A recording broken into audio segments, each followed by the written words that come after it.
It's about that time. Welcome to the Word of the Day. This is the final conclusion of the Prophet Samuel, book number 1.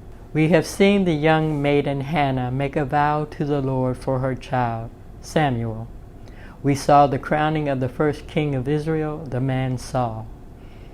Unfortunately, Saul rebels against God, and God rejects him as king. We have seen the young boy David beat the giant Goliath by God's grace. So let's join the man, young David. Now after David defeated Goliath, Saul took David into his service, and David never returned to his father's house again. As David grew into a man, the king's son Jonathan and David became very close friends. They were more like brothers. From that time on, the soul of Jonathan was connected to the soul of David, and Jonathan loved him like he loved his own self. One day, Jonathan and David made a covenant between each other. Jonathan stripped himself of his robe that he had on and gave it to David. For remember, Jonathan is the son of a king, and David is just a poor servant. Jonathan gave him his garments and even his own sword. As he grew into a young man, David was very obedient to Saul and did whatever he was asked. As well as David was a very wise young man. Saul set him over the men of war, and he was accepted in the sight of all the people. One day, as David returned with the army from slaughtering the Philistine army, that the women came out of the cities of Israel singing and dancing to meet David, Saul, and the army of Israel with tambourines and with joyous music. The women of the city sang back and forth at each other as they played, and they said, "Saul has killed thousands, and David has killed tens of thousands." Now Saul didn't like that very much, and he became jealous at what they said. And he was very angry at this. But Saul had become a very arrogant and prideful king. Saul said, "They say David has defeated tens of thousands, and to me they've only assigned thousands. Anything else, and they will make him king." So from that day on, Saul was very suspicious of David, for he knew that God had chosen someone else to be king over Israel. The next day, Saul's evil spirit returned, and he was prophesying in the house, and David played music for him. As at other times, King Saul had a javelin in his hand, and he threw it at David, but it missed David and hit the wall. David avoided the king after that, and Saul was afraid of David because the Lord was with him and because the Lord had rejected him. Even though he suspected David, Saul still made David captain over 1,000 of his men, for he still needed David, for David was a skilled warrior. David behaved himself wisely in all his ways, and the Lord was with him. When Saul saw that David was a very wise man, he was afraid of him even more. But all Israel and Judah loved David. One day Saul said to David, "Behold, my eldest daughter Merab, I will give her to you to be your wife.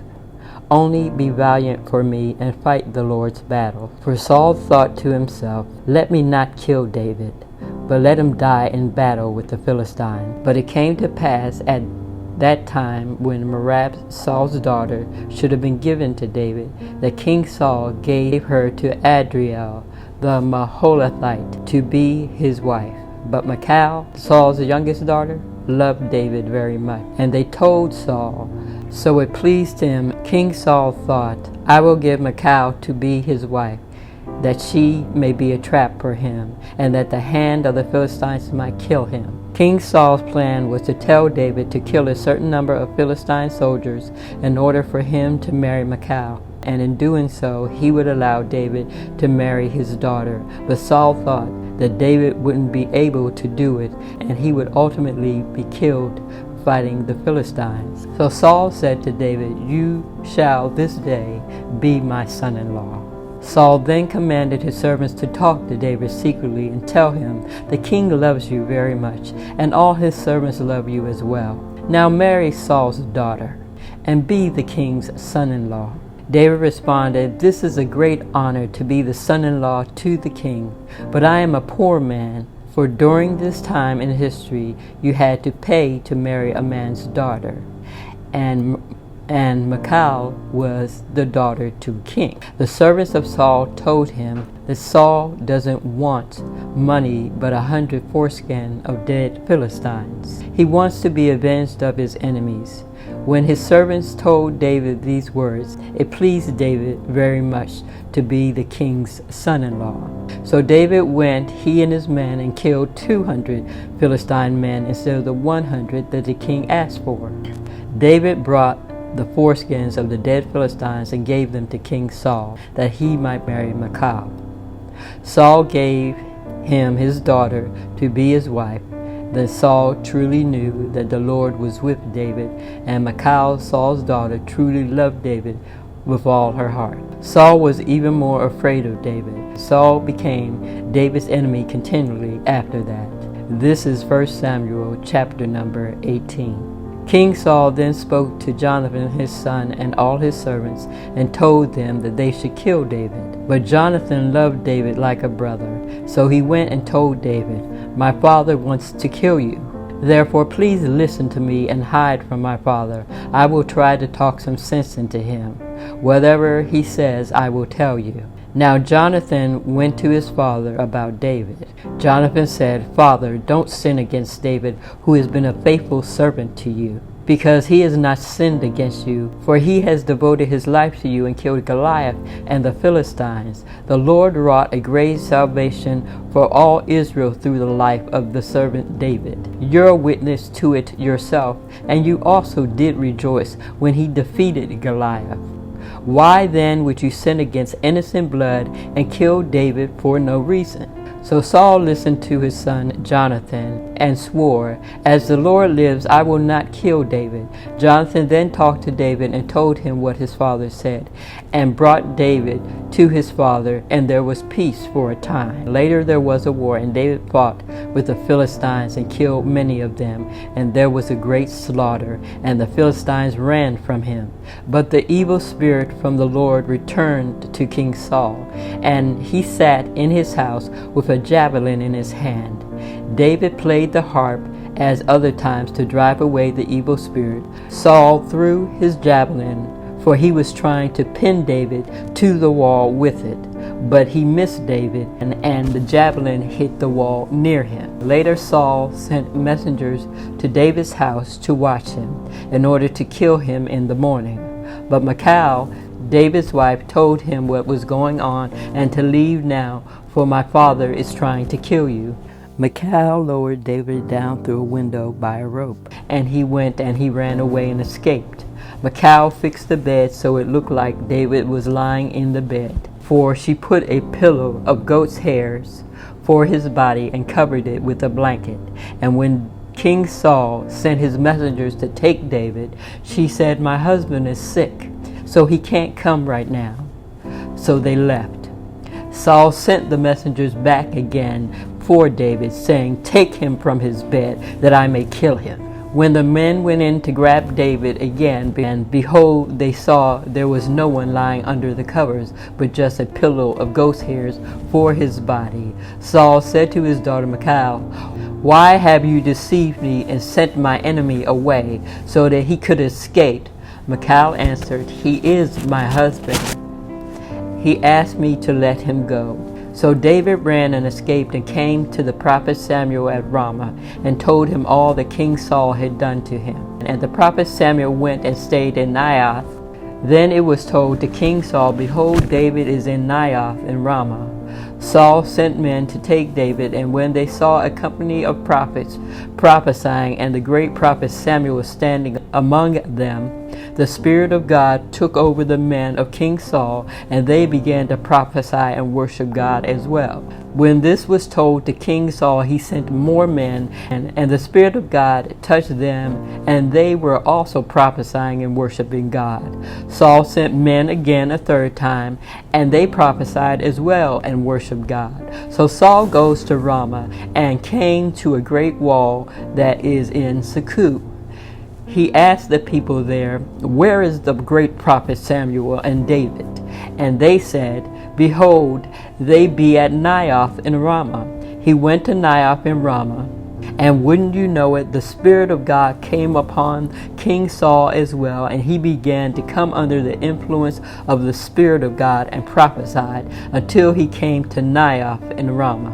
He stripped off his clothes and prophesied before the prophet Samuel. Then King Saul lay down naked all day long and all night long. This is 1 Samuel chapter 19. David then fled from Naioth in Ramah and came and stood before Jonathan and said, "What have I done? What is my sin that I have committed against your father, that he seeks my life?" He said to him, "God forbids it. You shall not die, David. Behold, my father won't do anything great or small except he shows it to me first. Why would my father hide this from me?" "Don't be a fool, Jonathan. Your father knows we are like brothers, that we are close. He is hiding the truth from you, Jonathan. There is but a step between me and death." Jonathan said to David, "Whatever you desire, I will do it for you." David responded, "Behold, tomorrow is the new moon, and I am required to sit with the king and eat. But I will not go. If your father asks where I am, say to him, David asked permission that he might go to his hometown, Bethlehem, for the yearly sacrifice there with all his family. If the king says, all is well, your servant shall have peace, then he means me no harm. But if he becomes angry, then you will know for sure that he desires to kill me. For we have a covenant with each other before the Lord, Jonathan." David said, "Nonetheless, if you find any wickedness in me, kill me yourself. For why should you bring me to your father to die?" Jonathan said, "I will not kill you, my brother. If I know my father intends to hurt you, I will tell you myself. Come, let us go out into the field and talk." Jonathan declared to David before the Lord and said, "O Lord God of Israel, when I have spoken to my father tomorrow or at any time, behold, if there be good or bad toward David, I will show it to your servant David.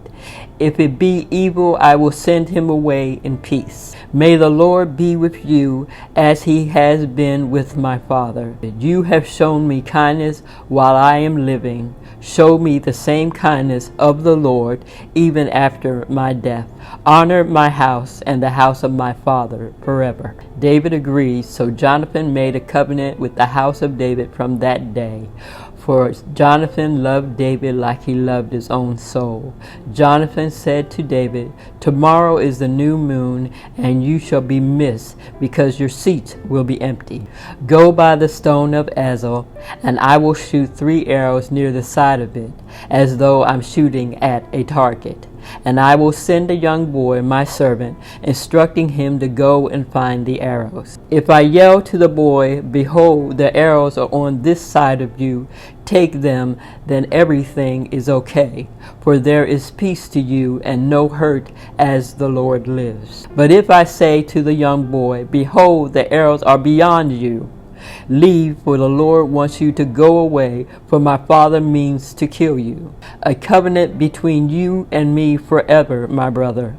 So David hid himself in the field, and when the new moon was come, the king sat down to eat, sitting on his seat by the wall, and Jonathan stood up, and Abner his chief commander was sitting by his side. But David's seat was empty. King Saul spoke nothing that night, for he thought something had happened to David. Maybe he got killed fighting the Philistines. King Saul said to himself, "He is corrupt." The king thought, "Surely he is not clean." It came to pass on the next day, which was the 2nd day of the month, that David's place was empty again. King Saul said in his madness, Where is the son of Jesse? Why isn't he here eating with us? Neither yesterday nor today. Jonathan answered, David asked for permission to go to Bethlehem. For he said, Let me go, I pray you, for my family has a sacrifice in the city, and my brother has commanded me to be there. And now if I have found favor in your eyes, let me go to see my family. Which is why he is not here to eat meat at the king's table tonight. Then Saul was very angry with Jonathan, and he said to him, You are the son of a perverse, rebellious woman. I know that you have chosen the son of Jesse over me in your confusion. For as long as the son of Jesse lives upon the earth, you shall not be king. So now bring him to me, for he shall surely die. Jonathan answered his father and said to him, Why would you kill David? What has he done? In King Saul's madness, he cast a javelin to strike where David would have been sitting at. So Jonathan knew that his father wanted David dead. For Saul knew David was the one God had chosen to be king. So Jonathan left the table in his fierce anger and did not eat the second day of the month, for he was heavily grieved for David, because his father had done him shamefully wrong. The next morning Jonathan went out into the field at the time appointed between him and David, and the little boy his servant went with him. He said to the lad, Run and go and find the arrows which I just shot. As the lad ran out, he shot an arrow beyond him. And when the boy came to the place of the arrows which Jonathan had shot, Jonathan cried out after the boy and said, Is not the arrow beyond you? Jonathan said, Make speed, leave, do not stay. Jonathan's boy gathered up the arrows and came to his master, but the boy didn't realize what he was talking about.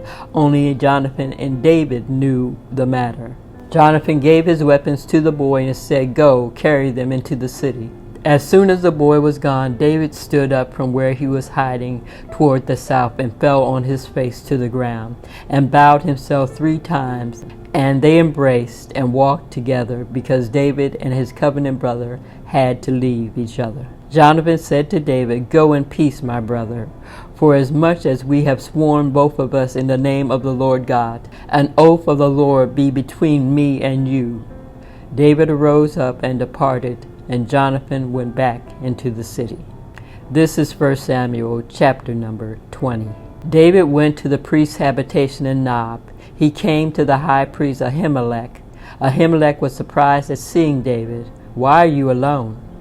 Said the priest. David said, The king sent me on a mission and told me no one is to know anything about the mission that I'm sending you on. As for my men, I have told them to meet me in an appointed place. Do you have any bread? So the priest gave him hollow bread from the temple, for there was no bread there but the showbread from the temple before the Lord, that was taken from before the altar of the Lord. Now one of Saul's servants was there that day, and his name was Doeg, an Edomite, the chief herdsman that belonged to King Saul. David said to Ahimelech, Is there a sword or a spear here? For I didn't bring my sword or my weapons with me, because the king's business required me to leave quickly. The priest said, The sword of Goliath the Philistine, whom you killed in the valley of Elah, is here, wrapped in a cloth behind the ephod. Take it, for there is no weapon here other than that. David said, There is none like it. Give it to me. And David got up and ran out that day for fear of King Saul, and went to Achish, the king of Gath of the Philistines. The servants of Achish said to him, Is not this David the king of the land?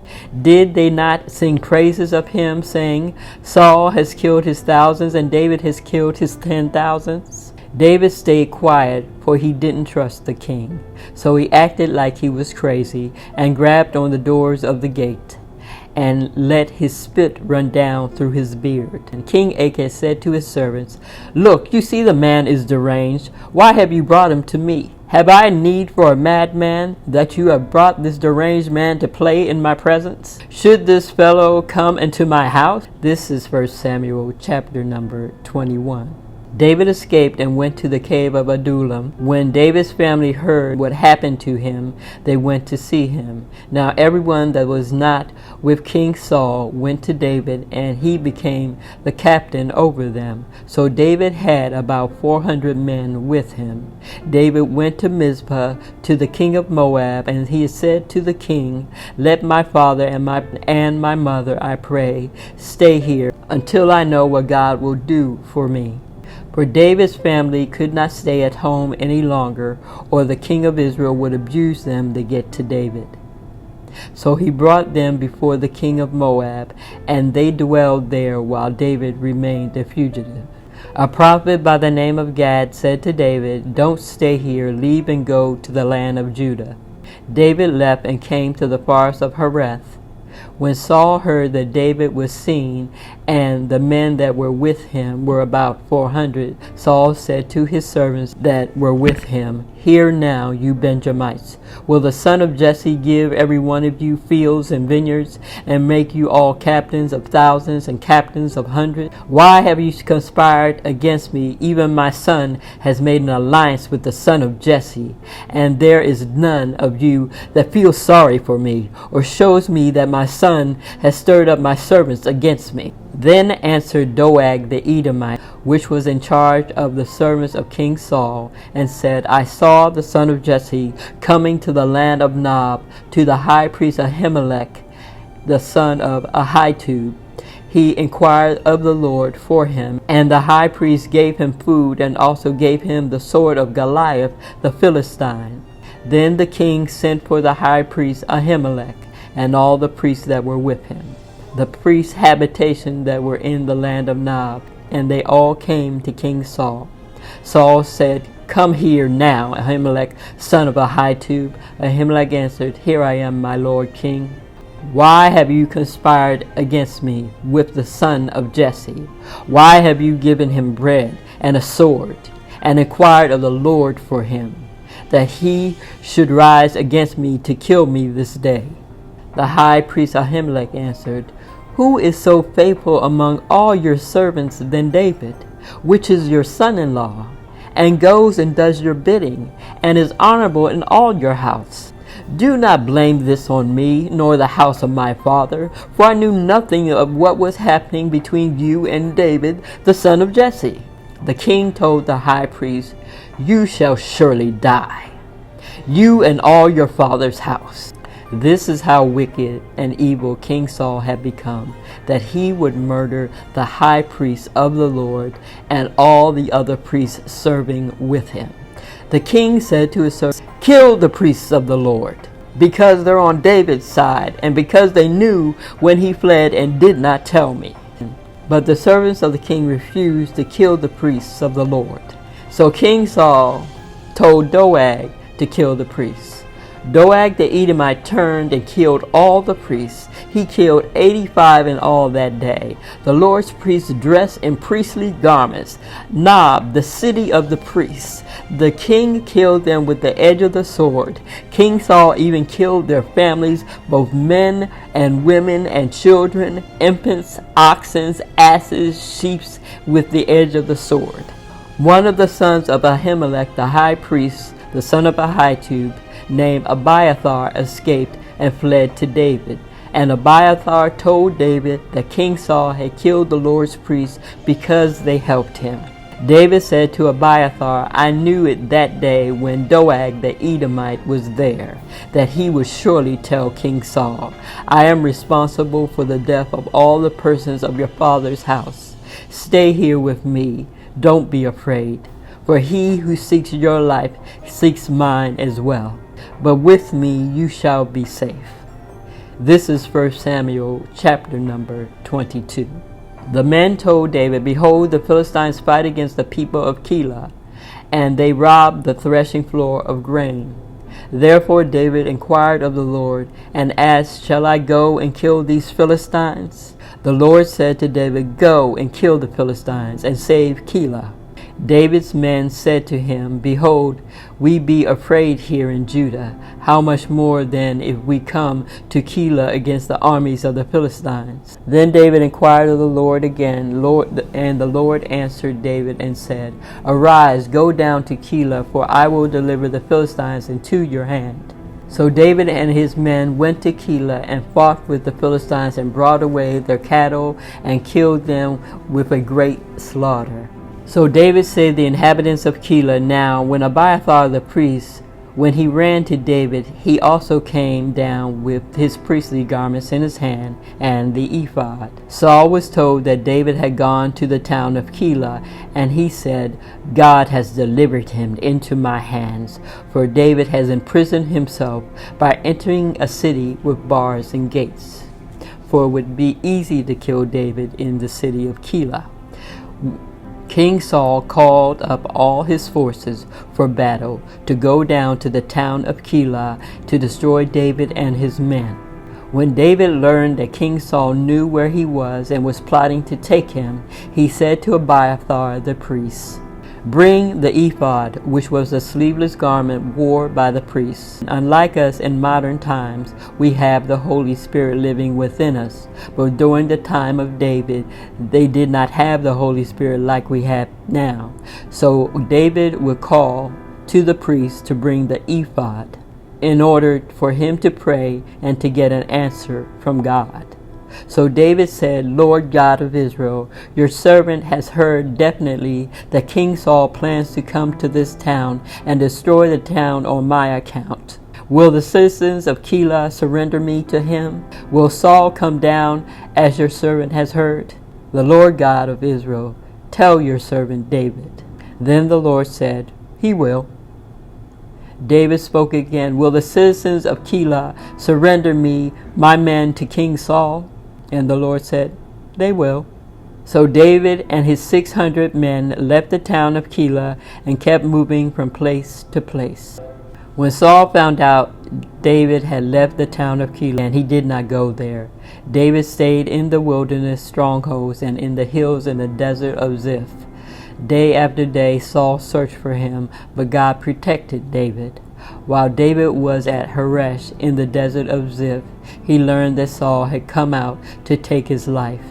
And Saul's son Jonathan went to David at Horesh and helped him by the strength of God. Don't be afraid, he said. My father Saul will not lay a hand on you. You will be king over Israel, and I will be your second in command to you. Even my father Saul knows this. The two of them made a covenant before the Lord that day. Then Jonathan went home, but David remained at Horesh. The Ziphites went up to King Saul at Gibeah and said, David is hiding among us in the strongholds at Horesh, on the hill of Keilah, south of Jeshimon. Now, your majesty, come down whenever it pleases you to do so, and we will be responsible for giving him into your hands. Go and get more information, the king said. Find out where David usually goes and who has seen him there. They tell me he is very sneaky. Find out about all his hiding places he uses and come back to me with definite information. Then I will go with you. If he is in the area, I will track him down among all the clans of Judah. So they set out and went to Ziph ahead of King Saul. Now David and his men were in the desert of Maon. Saul and his men went to search, and when David was told about it, he went down to the rock and stayed in the desert of Maon. When King Saul heard this, he went into the desert to find David. King Saul was going along one side of the mountain, and David and his men were on the other side, hurrying to get away from King Saul. As Saul and his forces were closing in on David and his men about to capture them, and then a messenger came to the king, Saul, my lord king, come quickly, the Philistines are raiding the land. So Saul broke off his pursuit of David and ran to fight the Philistine. And this is why they call that place Selahama-Lakoth, which means the rock of escape. David went up from there and lived in the strongholds of En-Gedi. This is 1 Samuel chapter 23. After Saul returned from pursuing the Philistines, he was told, "David is in the desert of En-gedi." So Saul took 3,000 able-bodied young men from all Israel and set out to look for David and his men near the rugged hills where there are wild goats. He came to the sheep's pens along the way, and a cave was there, and Saul went in to relieve himself. Now David and his men were hidden all the way back in the same cave, far inside the cave. The men declared, "This is the day the Lord God spoke of when he said to you, 'I will give the life of your enemies into your hands for you to deal with as you wish.'" Then David crept up unnoticed and cut off a corner of King Saul's robe that the king had set aside. After that, David felt guilty for cutting off the corner of the king's robe. For even though God had chosen David to be king of Israel, he would not allow David to kill King Saul. That is why David was convicted. He said to his men, "The Lord forbids that I should do such a thing to my Lord King, the Lord's anointed, or lay my hand on him, for he is the anointed of the Lord." With these words, David sharply rebuked his men and did not allow them to attack King Saul. David's humility reveals that we should not strive to come against those who God has anointed to be in leadership, but that we should allow God to deal with them. King Saul left the cave. As he was walking away, David called out to King Saul. David was a great distance away. "My lord, the king! My lord!" When Saul looked behind him, David bowed down and prostrated himself with his face to the ground. He said to King Saul, "Why do you listen when men say David is bent on harming you? This day you can see with your own eyes how the Lord delivered you into my hands inside the cave. Some urged me to kill you, but I spared your life. I said, I will not lay my hand on my Lord, because he is the Lord's anointed. See, my father, look at this piece of robe in my hand. I cut off a corner of your robe, but I did not kill you. See that there is nothing in my heart to indicate that I am guilty of wrongdoing or rebellion. I have not wronged you, but you are hunting me down to take my life. May the Lord judge between you and me, and may the Lord avenge the wrongs you have done to me. But I will not touch you. As the old saying goes, from evildoers come evil deeds. So my hand will not touch you. Against whom has the king of Israel come out? Who are you pursuing? A dead dog, a flea? May the Lord be our judge and decide between us both. May he consider my cause and uphold it. May he vindicate me by delivering me from your hand." When David finished saying this, Saul asked, "Is this your true feelings, David, my son?" And Saul wept aloud. "You are more righteous than I," he said. "You have treated me well, but I have treated you badly. The Lord delivered me into your hands, but you did not kill me. When a man finds his enemies, does he let them get away? May the Lord reward you well for the way you treated me today. I know that you will surely be king, and that the kingdom of Israel will be established in your hands. Now swear to me by the Lord that you will not kill off my descendants, or wipe out my name from my tribe." So David gave his oath to King Saul. Then Saul returned home, but David and his men went up into their stronghold. This is 1 Samuel chapter number 24. Now the great prophet Samuel died, and all Israel assembled and mourned for him, and they buried him at his home in Ramah. David moved down into the desert of Paran. A certain man in Man, who had property there at Carmel, was very wealthy. He had 1,000 goats and 3,000 sheep, which he was shearing at Carmel. His name was Nabal, and his wife's name was Abigail. Now Abigail was an intelligent and beautiful woman, but her husband was a bad-tempered and mean in all his dealings. He was of the tribe of Caleb.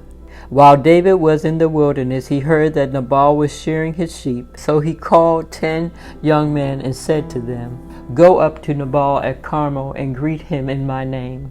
Say to him, long life to you, Nabal, good health to you and your household, and good health to all that is yours. Now I hear that it is sheep shearing season. When your sheep were with us, we did not mistreat them, and the whole time they were at Carmel, nothing of yours went missing. Ask your own servants, and they will tell you. Therefore be favorable toward my men, since we have come at festival season. Please give my servants and myself provision, whatever you can spare for us. When David's men arrived, they came to Nabal with this message in David's name. Then they waited. Nabal answered David's servants, "Who is this David? Who is the son of Jesse? Many servants are breaking away from their masters these days. Why should I take my bread and my water and the meat I have slaughtered for my shearers and give them to men coming from who knows where?" So even though David had been good to Nabal in the past, he would not help David. David's men turned around and went back. When they arrived, they reported every word to David. David said to his men, "Each of you strap on your sword." So they did, and David strapped on his as well. About 400 men went up with David, while 200 stayed with the supplies. One of the servants told Abigail, Nabal's wife, what her husband had said. They said, "The man David sent messengers to us from the wilderness to greet your husband, but he hurled insults at them. But these men have been good to us. They did not mistreat us the whole time they were here, even though they could have. They surround our property. Night and day they were a wall around us. Now think it over and see what you can do, because disaster is hanging over us if they decide to take revenge. Your husband is such a wicked man that no one can talk to your husband." Abigail acted quickly. She took 200 loaves of bread, 2 skins of wine, 5 dressed sheep, 5 seahs of roast grain, 100 cakes of raisins, and 200 cakes of pressed figs, and loaded them on donkeys. Then she told her servants, "Lead the donkeys, and I will follow you." But she did not tell her husband Nabal what she was doing. As she came riding her donkey into the mountain ravine, there was David and his 400 men coming down the hill toward her. As she met them, David had just said, "It's been no use all my watching over this man's property in the wilderness so that nothing of his would go missing, and he has paid me back evil for good. May God deal with me, even if it is severely, if by morning I leave alive one male that belongs to him." When Abigail saw David, she quickly jumped off her donkey and bowed down before David with her face to the ground. She fell at his feet and said, "Forgive your servant, my lord, and let me speak to you for just a moment. Please hear me out. My husband Nabal is a wicked man, just like his name suggests, which means fool, and nonsense goes with him.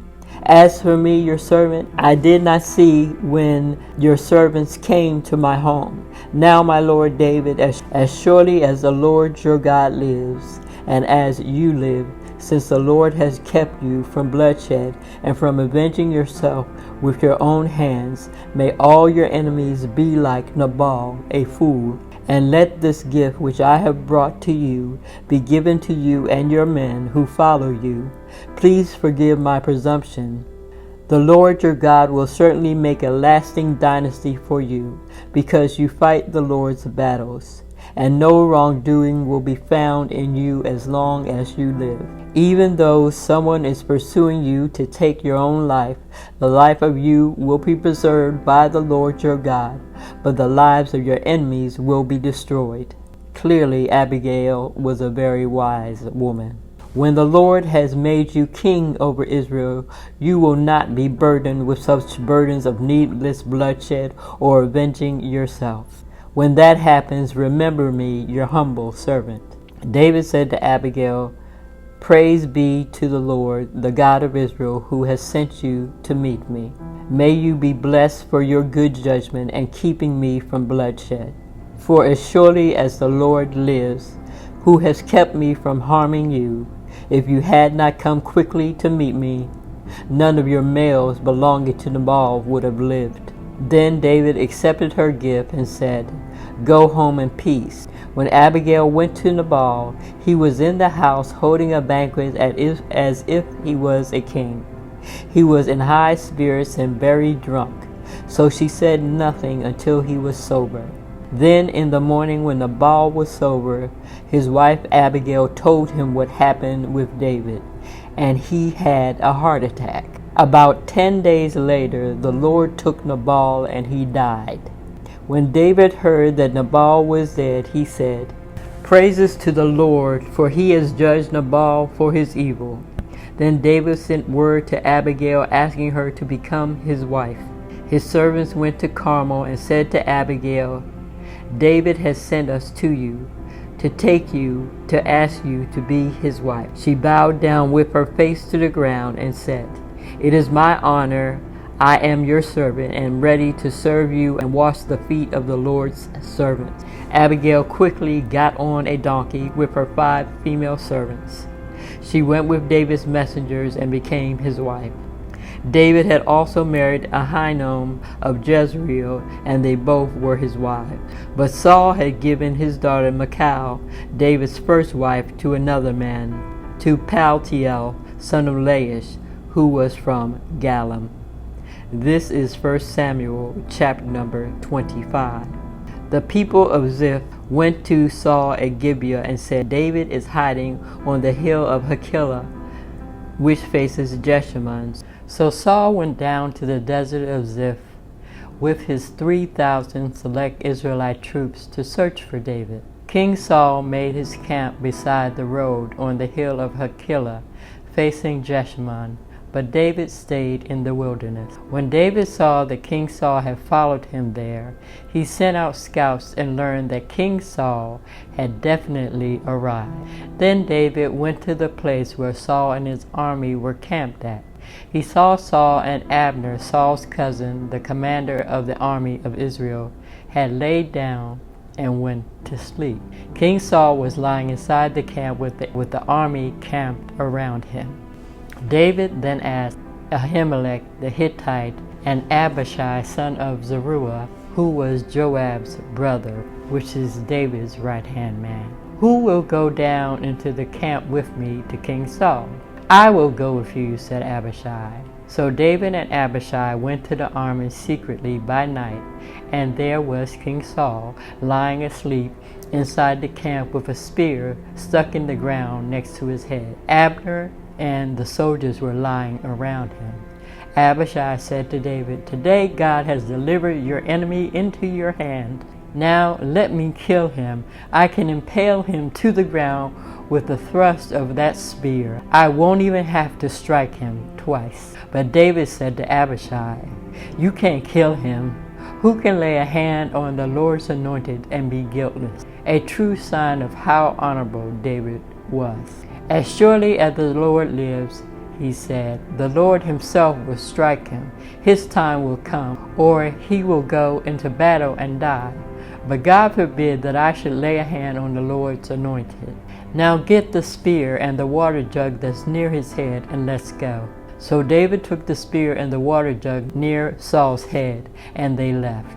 No one saw or knew about it, nor did anybody wake up.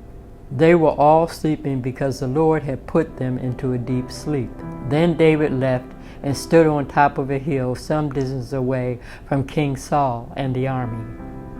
There was a great distance between them. He called out, and the echo through the hills reached to the army and to Abner, the commander of the army of Israel. "Aren't you going to answer me, Abner?" Abner replied, "Who are you? Who calls to the king?" David said, "Who is like you in all Israel, the king's commander? Why didn't you guard your king? Someone came to destroy your lord the king. What you have done is not good. You should have been on guard, Abner. As surely as the Lord lives, you and your men must die, because you did not guard your king, the Lord's anointed. Look around you. Where is the king's spear and water jug that was near his head?" King Saul recognized David's voice and said, "Is that you, David, my son?" David replied, "Yes, it is, my lord king.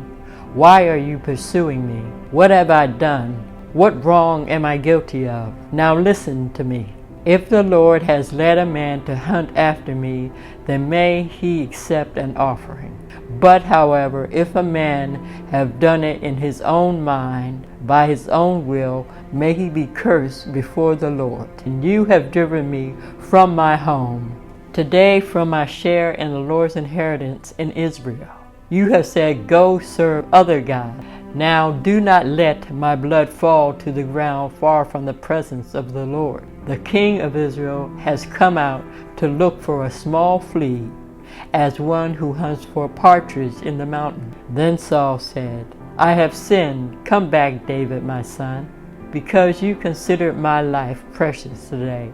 I will not try to harm you again. Surely I have acted like a fool and have been terribly wrong. Here is the king's spear, David replied. Let one of your young men come and get it. The Lord rewards everyone for their righteousness and faithfulness. The Lord deliver you into my hands today, but I would not lay a hand on the Lord's anointed. As surely as I valued your life today, so may the Lord value my life and deliver me from all my trouble. Then Saul said to David, May you be blessed, David, my son.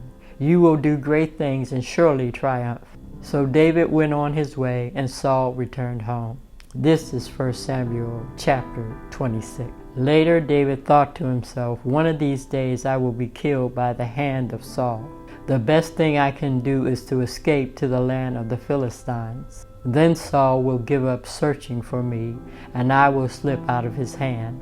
So David and the 600 men with him left and went to Achish, the son of Maach, king of Gath of the Philistines. David and his men settled in Gath with King Achish. Each man had his family with him. And David had his 2 wives, Ahinoam and Abigail. When Saul was told that David had fled to Gath, he no longer searched for him. Then David said to the king, If I have found favor in your sight, give me a place assigned to me in one of your towns in the country, that I may live there. Why should your servant live in the royal city with you? So on that day King Achish gave Ziklag to David, and it belonged to the kings of Judah every day after that. David lived in Philistine territory a year and 4 months. Now David and his men went up and raided the Jerishites and the Girzites and the Amalekites. From ancient times these people had lived in the land extending to Shur and Egypt. Whenever David attacked an area, he did not leave a man or woman alive, but took sheep and cattle, donkeys and camels, and clothes. Then he returned to King Achish. When Achish asked, Where did you go raiding today?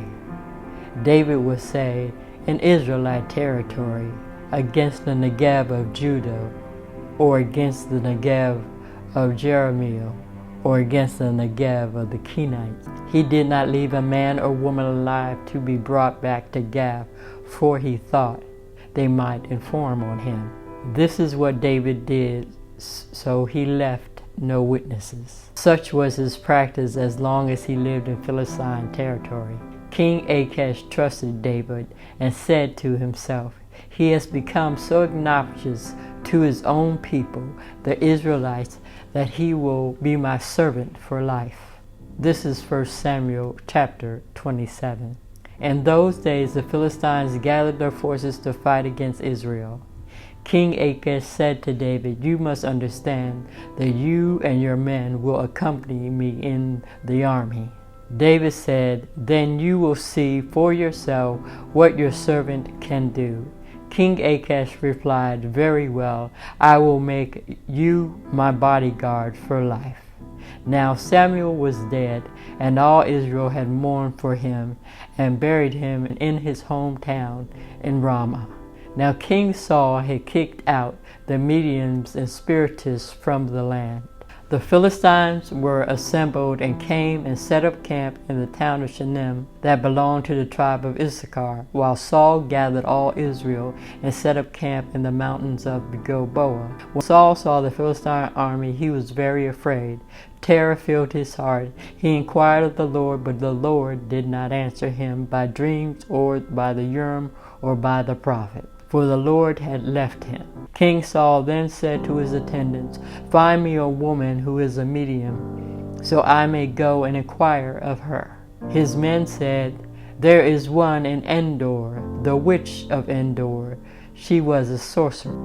Although Saul had banished all the sorcerers and conjurers from his kingdom, his concern about the final outcome of Israel's battle against the Philistines caused him to seek services of someone with a familiar spirit. So Saul disguised himself by putting on different clothing, and at night he and 2 men went to the woman. He asked her to conjure up the spirit of a man.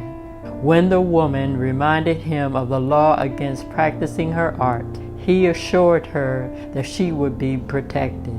The woman conjured up the spirit identified by Saul as Samuel, which goes to prove a spirit can be called back from the dead.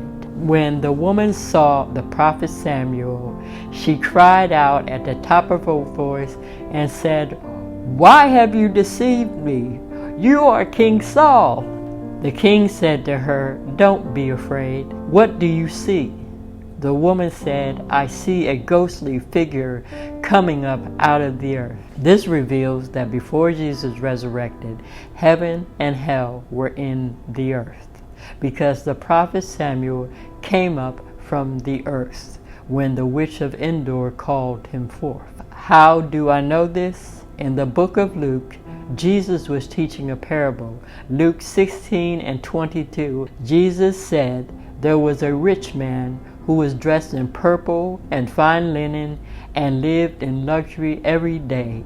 He lived in a lavish house. At his gate lay a beggar named Lazarus, covered with sores and longing to eat what fell from the rich man's table. Even the dogs came and licked his sores." The time came when the beggar Lazarus died, and the angels carried him into Abraham's bosom, heaven, meaning he was in heaven. The rich man also died and was buried, and he went to hell, where he was in torment. He looked up and saw Abraham far away with Lazarus in his bosom.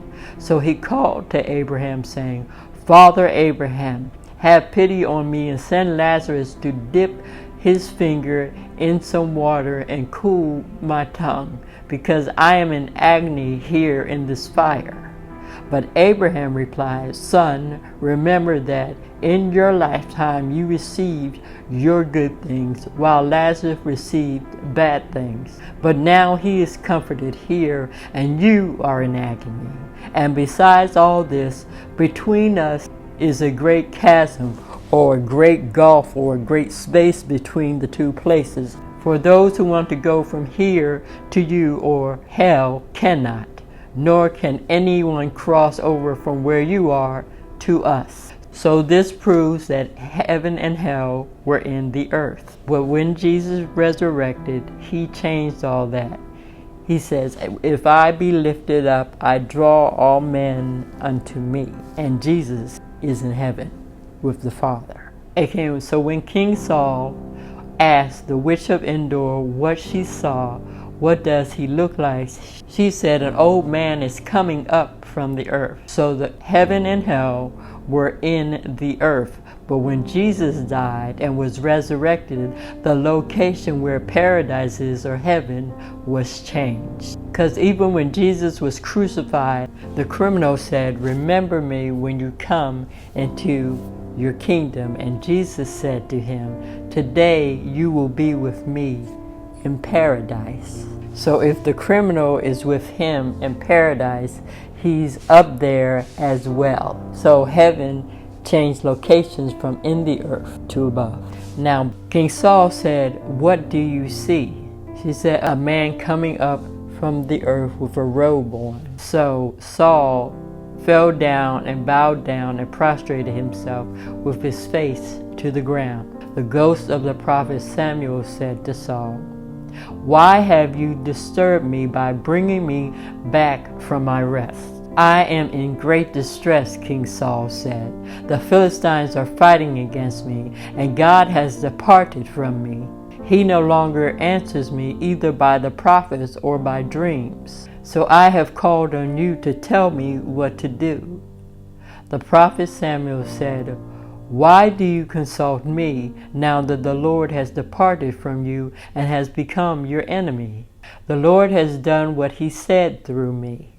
The Lord has torn the kingdom out of your hands and has given it to one of your neighbors, to David, because you did not obey the Lord or carry out his fierce wrath against the Amalekites. The Lord has done this to you today. The Lord will deliver both Israel and you into the hands of the Philistines, and tomorrow you and your sons will be with me. Tomorrow you will die. The Lord will also give the army of Israel into the hands of the Philistines. Immediately King Saul fell full length on the ground, filled with fear because of Samuel's words. His strength was gone, for he had not eaten anything all day and all night. When the witch of Endor came to King Saul and saw that he was greatly distressed, she said, Look, I have obeyed you. I took my life into my own hands and did what you told me to do. Now please listen to me and let me give you some food so you may eat and have the strength to go on your way. But King Saul refused and said, I will not eat. But his men joined the women in urging him, and he finally listened to them. And this is 1 Samuel chapter 28. Later the Philistines gathered all their forces at Aphek, and Israel camped by the spring of Jezreel. As the Philistine rulers marched with their units of hundreds and thousands, David and his men were marching at the rear with King Achish. The commander of the Philistines asked, What about these Hebrews? Is this not David, who was an officer of King Saul of Israel? King Achish said, He has already been with me for over a year now. From the time he left Saul until now, I have found no fault in him. But the Philistines' commanders were angry with Achish and said, Send the men back, that they may return to their place that you assigned to him. He must not go with us into battle, or he will turn against us during the fighting. How better could he regain his master's favor than by taking our heads of our own men? Isn't this the David they sang about and in dancing? Saul has slain thousands, but David has slain 10,000s. So Achish called David and said to him, As surely as the Lord lives, you have been reliable, and I would be pleased to have you serve with me in the army. From the day you came to me until today, I have found no fault in you, but the rulers don't approve of you. Now turn back and go in peace. Do nothing to displease the Philistine rulers. But what have I done? Asked David. What have you found against your servant from the day I came to you until now? Why can't I go and fight against your enemies for my lord the king? King Achish answered, And I know that you have been as pleasing in my eyes as an angel of God. Nonetheless, the Philistine commanders have said, He must not go up with us into battle. Now get up early along with your men who have come with you, and leave in the morning as soon as it is light. So David and his men got up early in the morning and went back to the land of the Philistines, and the Philistines went up to Jezreel.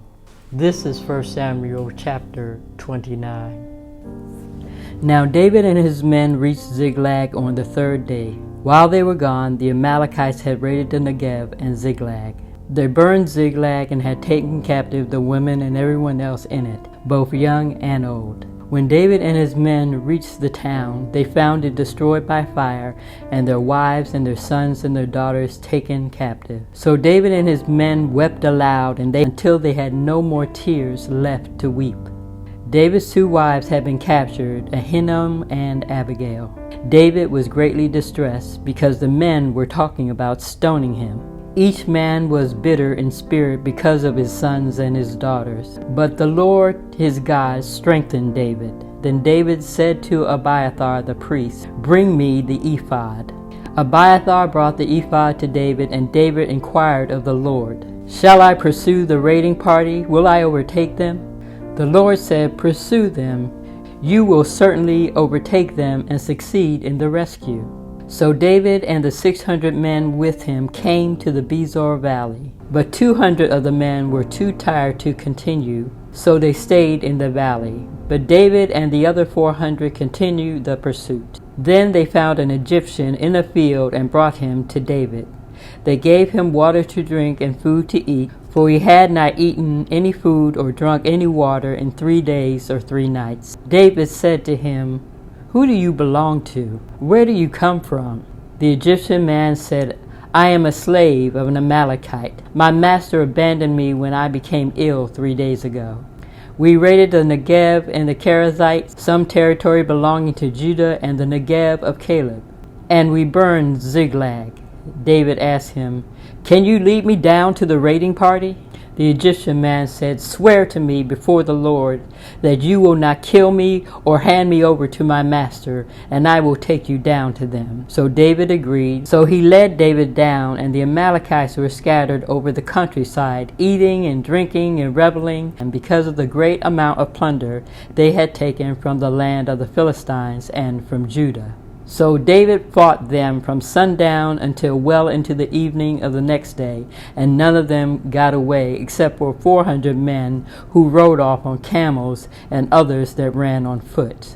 David recovered everything the Amalekites had taken, including his 2 wives. Nothing was missing, young or old, boy or girl, plunder, or anything else they had taken. David brought everything back. He took all the flocks and the herds, and his men drove some of the herds ahead of the other livestock, saying, "This is David's plunder." Then David came to the 200 men who had been too exhausted to follow him and who they had left behind at the Bezor valley.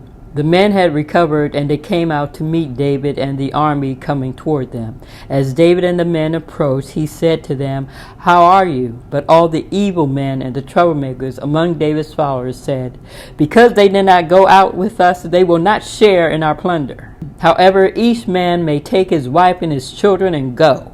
But David replied, "No, my brothers, you must not do that with what the Lord has given us. He has protected us and delivered us out of the hands of the raiding party that came up against us." For David did what was right in the eyes of God. David said, "For God will listen to what you say. The share of the men who stayed with the supplies is to be the same as the men who went out to the battle. They are all our brothers. All will share alike." David made this a statute and an ordinance for Israel that day to this. When David reached Ziklag, he sent some of the plunder to the elders of Judah, who the Amalekites had also stolen from. He sent it to his friends, saying, "Here is a gift for you from the plunder of the Lord's enemies."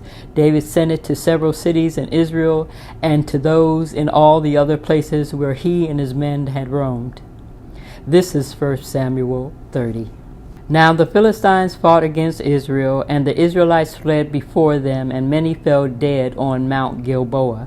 The Philistines were in hot pursuit of the King Saul and his sons, and they killed his sons Jonathan, Abinadab, and Malchishua. The fighting was very fierce around King Saul, and when the archers overtook him, they wounded him critically. So King Saul said to his armor-bearer, "Draw your sword and kill me, or these uncircumcised Philistines will come and torture me and kill me." But his armor-bearer was terrified and would not kill his lord king.